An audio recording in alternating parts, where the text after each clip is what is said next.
क्या आप जानते हैं कि भगवान राम की एक बड़ी बहन थी? एक ऐसी बहन जिसका नाम वाल्मीकि रामायण में नहीं मिलता, जिसे उसके अपने पिता ने किसी और को दे दिया। और फिर भी उसी बहन के कारण राम, लक्ष्मण, भरत और शत्रुघ्न का जन्म हुआ। ये कहानी है शांता की। अयोध्या के महाराज दशरथ की पहली पत्नी थी महारानी कौशल्या, और कौशल्या माता ने एक पुत्री को जन्म दिया जिसका नाम रखा गया शांता। शांता अत्यंत सुंदर थी। वेद, शास्त्र, कला और युद्ध कला सभी में निपुण, लेकिन नियति को कुछ और ही मंजूर था। कौशल्या माता की एक बड़ी बहन थी वर्षिणी, और वर्षिणी के पति थे राजा रोमपाद, अंगदेश के राजा। राजा रोमपाद और महाराज दशरथ बचपन से मित्र थे। एक ही आश्रम में शिक्षा ली थी दोनों ने। एक बार वर्षिणी अयोध्या आईं। बातों ही बातों में उन्होंने हंसते हुए कहा, भैया, एक संतान दे दो हमें।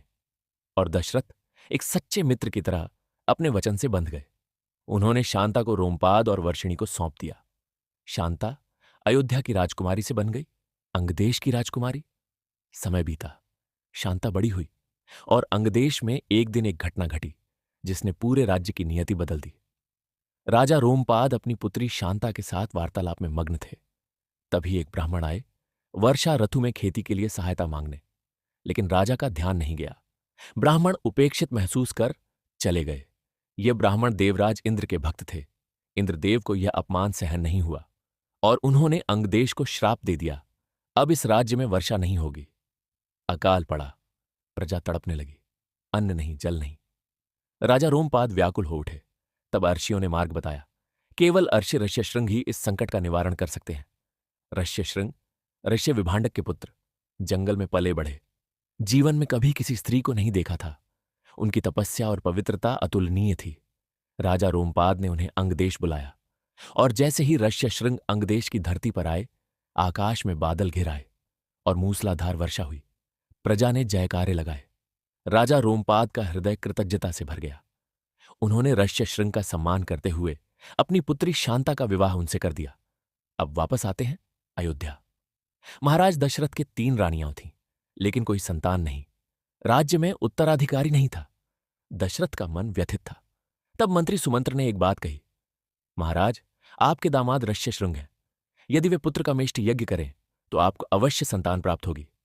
दशरथ अंगदेश गए, मित्र रोमपाद से विनती की, और शांता तथा ऋष्यशृंग अयोध्या आए। यज्ञ आरंभ हुआ। यज्ञ की पूर्णाहुति पर अग्नि से एक दिव्य पुरुष प्रकट हुए। उनके हाथ में था खीर से भरा स्वर्ण पात्र। महाराज, यह दिव्य प्रसाद अपनी रानियों को दीजिए। दशरथ ने आधी खीर कौशल्या को दी, शेष में से आधी कैकेयी को, और बचा हुआ भाग सुमित्रा को। और फिर कौशल्या ने जन्म दिया राम को, कैकेयी ने जन्म दिया भरत को, सुमित्रा ने जन्म दिए लक्ष्मण और शत्रुघ्न को। सोचिए जरा, जिस शांता को उसके पिता ने दूसरों को दे दिया, उसी शांता के पति ने वह यज्ञ किया जिससे भगवान राम का अवतरण इस धरती पर हुआ। विधाता की लीला अपरंपार है। यह कहानी मिलती है महाभारत में और बाद के रामायण ग्रंथों में।